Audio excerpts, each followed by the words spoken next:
नमस्कार दोस्तों, मैं मिसेस राज आपका स्वागत करती हूँ मेरे यूट्यूब चैनल पर। आज हम इस वीडियो में फणीश्वर नाथ रेणु जी की जो कहानी है लाल पान की बेगम, हम उसे देखेंगे। ठीक है।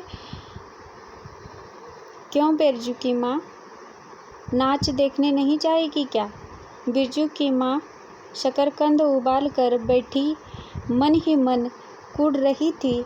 अपने आंगन में 7 साल का लड़का बिरजू शकरकंद के बदले तमाचे खाकर आंगन में लोट-पोट कर सारी देह में मिट्टी मल रहा था। चंपिया के सिर भी चुड़ैल मंडरा रही है।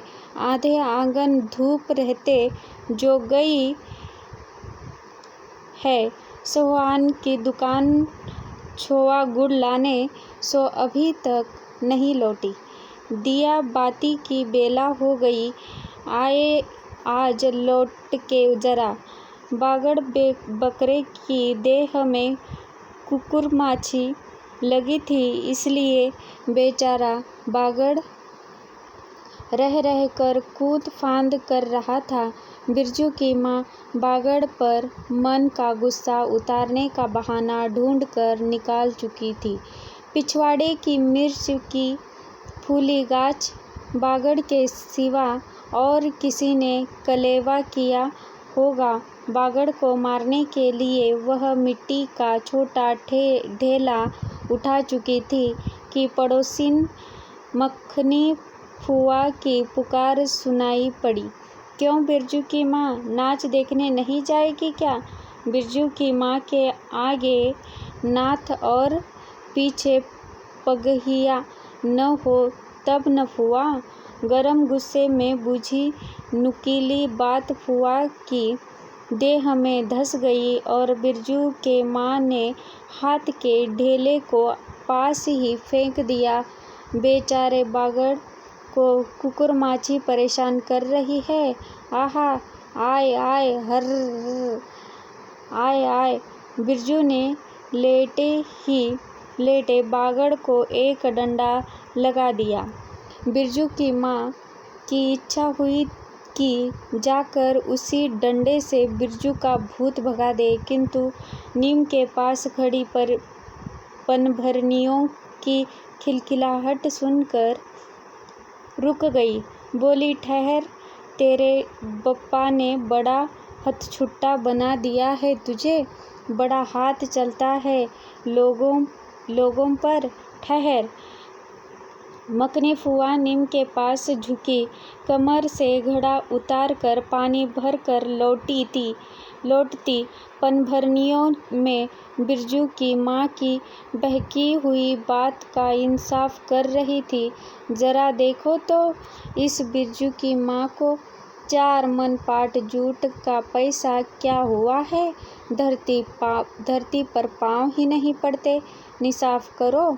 खुद अपने मुँह से 8 दिन पहले से ही गांव की गली गली में बोलती फिरी है। हाँ, इस बार बिरजू के पप्पा ने कहा है, बैलगाड़ी पर बिठाकर बलरामपुर का नाच दिखा लाऊंगा। बैल अब अपने घर है तो 1000 गाड़ी मंगनी मिल जाएगी। सो मैंने अभी टोक दिया। नाच देखने वाली सब तो औन पौन कर तैयार हो रही है, रसोई पानी कर रहे हैं। मेरे मुंह में आग लगे। क्यों मैं टोकने गई सुनती हो? क्या जवाब दिया बिरजू की माँ ने? मखनी फुआ ने अपने पोपले मुंह के होठों को एक और मोड़ कर ऐंठती हुई बोली निकाली। अर्र हाँ, बिरजू की मैया के आगे नाथ और पीछे पगहिया ना हो तब ना आ। जंगी की पुतोहू बिरजू की माँ से नहीं डरती। वह जरा गला खोल कर ही कहती है, फुआ, सर्वे सितलर मिट्टी यानी सर्वे सेटलमेंट के हाकिम के बासा पर फूल छाप किनारी वाली साड़ी पहन के तू भी भटा की भेंटी चढ़ाती तो तुम्हारे नाम से भी 2-3 बीघा धनहर जमीन का पर्चा कट जाता। फिर तुम्हारे घर भी आज 10 मन सोनबंग पाट होता, जोड़ा बैल खरीदता, फिर आगे नात और पीछे सैकड़ों पगहिया झूलती। जंगी की पुतोह मुँहजोर है, रेलवे स्टेशन के पास की लड़की है, 3 ही महीने हुए गौने की नई बहू होकर आई है और सारे कुर्माटोली की सभी झगड़ालू सासों से एकाध मोर्चा ले चुकी है। उसका ससुर जंगी दागी चोर है, सी किलासी है, उसका खसम रंगी कुर्माटोली का नामी लठेत, इसलिए हमेशा सिंह खुजाती फिरती जंगी की पुतोह बिरजू की माँ के आंगन में जंगी की पुतोह की गला खोल बोली, गुलेल की गोलियों की तरह दंदनाती हुई आई थी। बिरजू के माँ ने एक तीखा जवाब खोज कर निकाला, लेकिन मन मसोस कर रह गई। गोबर की ढेरी में कौन ढेला फेंके? जीभ के झाल को गले में उतार कर बिरजू की माँ ने अपनी बेटी चंपिया को आवाज दी, अरे चंपिया, आज लौटे तो तेरी मुंडी मरोड़ कर चूल्हे में झोंकती हूँ। दिन दिन बेचाल होती जाती है। गांव में तो अब ठेठर बैस्कोप का गीत गाने वाली पतुरिया पुतोहू सब आने लगी है।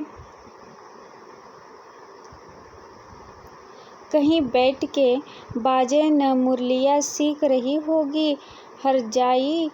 अरे चंपिया, जंगी की पुतोह ने बिरजू की माँ की बोली का स्वाद लेकर कमर पर घड़े को संभाला और मटक कर बोली, दीदिया चल, इस मोहल्ले में लाल पान की बेगम बसती है, नहीं जानती? दोपहर दिन और चौपहर रात बिजली की बत्ती भकभक कर जलती है। भकभक बिजली बत्ती की बात सुनकर न जाने क्यों सभी खिलखिलाकर हंस पड़ी। फुआ की टूटी हुई दंत पंक्तियों के बीच से एक मीठी गाली निकाली, शैतान की नानी। बिरजू की माँ की आंखों पर मानो किसी ने तेज टॉर्च की रोशनी डालकर चौंधिया दिया।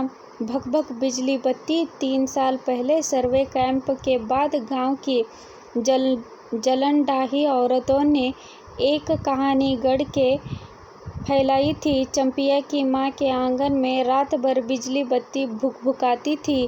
चंपिया की माँ के आंगन में नाक वाले जूते की छाप घोड़े की टाप की तरह जलो जलो और जलो। चंपिया की माँ के आंगन में चांदी जैसे पाट सूखते देख कर जलने वाली सब औरतें खलिहान पर सोनोली धान के बोझ को देखकर बैंगन का भुर्ता हो जाएगी।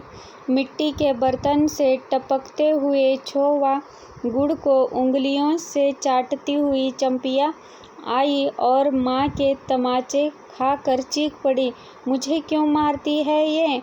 सहुआइन जल्दी से सौदा नहीं देती है ये? सहुआइन जल्दी सौदा नहीं देती कि नानी? एक सहुआइन की दुकान पर मोती झरते हैं जो जड़ गाड़ कर बैठी हुई थी। बोल, गले पर लात देकर कल्ला तोड़ दूंगी हरजाई। जो फिर कभी बाजे न मुरली या गाते सुना? चाल सीखने जाती है या ट्यूशन की छोकरियों से? बिरजू के माँ ने चुप होकर अपनी आवाज़ अंदाजी की उसकी बात जंगी की झोपड़े तक साफ साफ पहुंच गई होगी।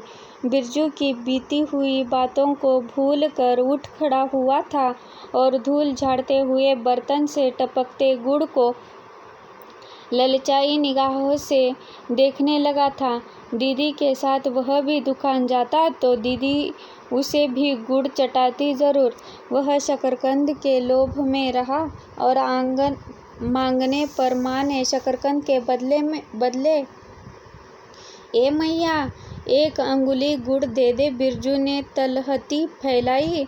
दे ना मैया, 1 रत्ती भर। 1 रत्ती क्यों? उठा के बर्तन को फेंक आती हूँ पिछवाड़े में, जाके चाटना। नहीं बनेगी मीठी रोटी? मीठी रोटी खाने का मुँह होता है। बिरजू की माँ ने उबले शकरकंद का सूप रोती हुई चंपिया के सामने रखते हुए कहा, बैठ के छिलके उतार, नहीं तो अभी। 10 साल की चंपिया जानती है शकरकंद छिलते समय कम से कम 12 बार माँ उसे बाल पकड़कर झकझोरेगी, छोटी छोटी खोट निकाल कर गालियाँ देगी। पाँव फैला के क्यों बैठी है उस तरह बेलज्जी?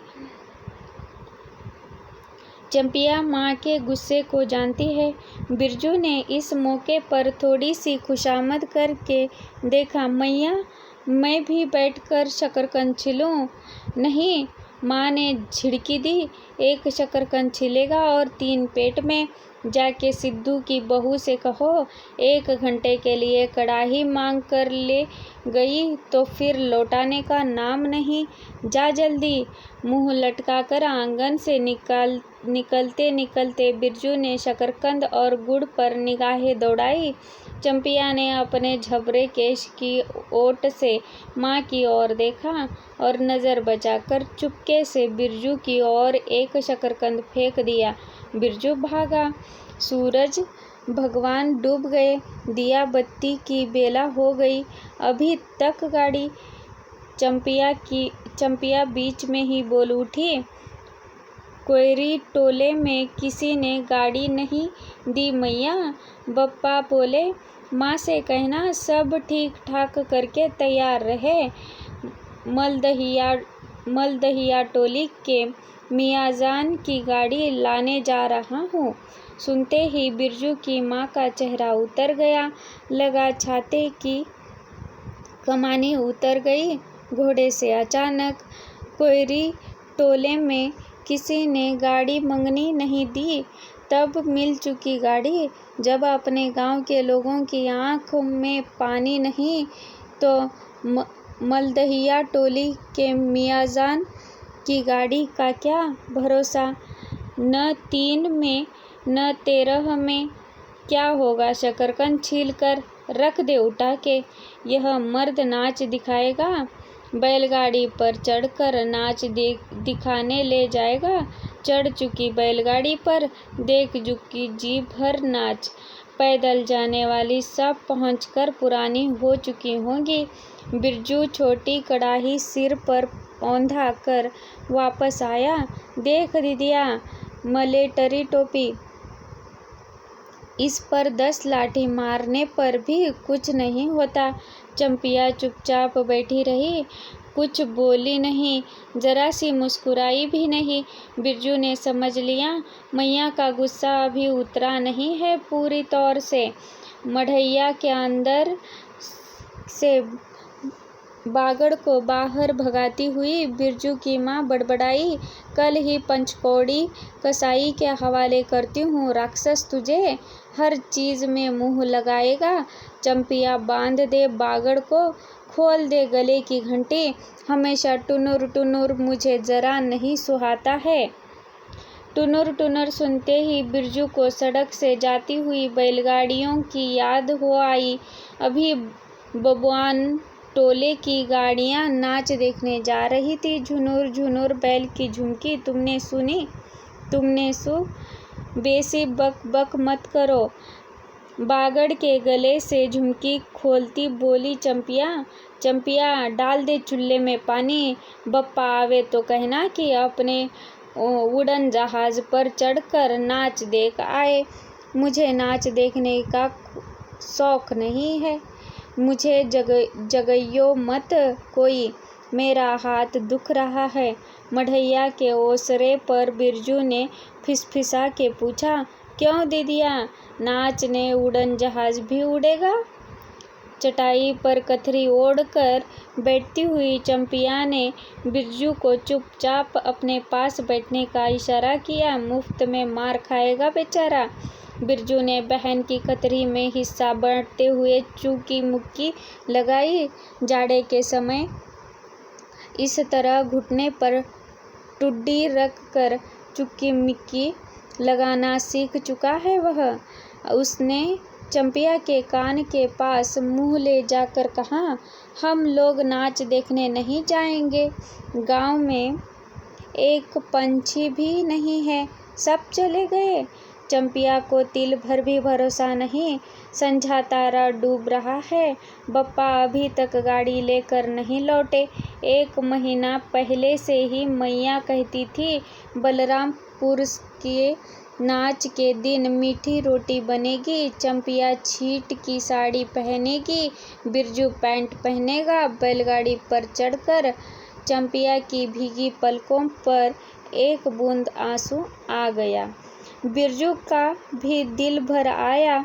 उसने मन ही मन में इमली पर रहने वाला जिन बाबा को एक बैंगन कबूला।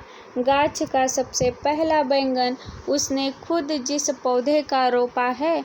जल्दी से गाड़ी लेकर बप्पा को भेज दो जिन बाबा। मढ़ैया के अंदर बिरजू की माँ चटाई पर पड़ी करवटें ले रही थी। वह पहले से किसी बात का मंसूबा नहीं बांधना चाहिए किसी को। भगवान ने मंसूबा तोड़ दिया। उसको सबसे पहले भगवान से पूछना है, यह किस चूक का फल दे रहे हो भोला बाबा। अपने जानते उसने किसी देवता पितर की मान मनौती बाकी नहीं रखी। सर्वे के समय जमीन के लिए जितनी मनौतियाँ की थी, ठीक ही तो महावीर जी का रोटा तो बाकी ही है। हाय रे देव, भूल चुकी, माफ़ करो महावीर बाबा। मनौती दूनी करके चढ़ाएगी बिरजू की माँ। बिरजू की माँ के मन में रह रह कर जंगी की पुतोह की बातें चुपती है। भक भक बिजली बत्ती चोरी चमारी करने वाले की बेटी पुतोही जलेगी नहीं। 5 बीघा जमीन क्या हासिल की है बिरजू के पप्पा ने। गांव की भाई खोकियों की आंखें में किरकिर पड़ गई है। खेत में पाट लगा देखकर गांव के लोगों की छाती फटने लगी। धरती फोड़ कर पाट लगा है। बैसाखी बादलों की तरह उमड़ते आ रहे हैं। पाट के पौधे तो अलान तो फलान। इतनी आँखों की धार भला फसल सहे।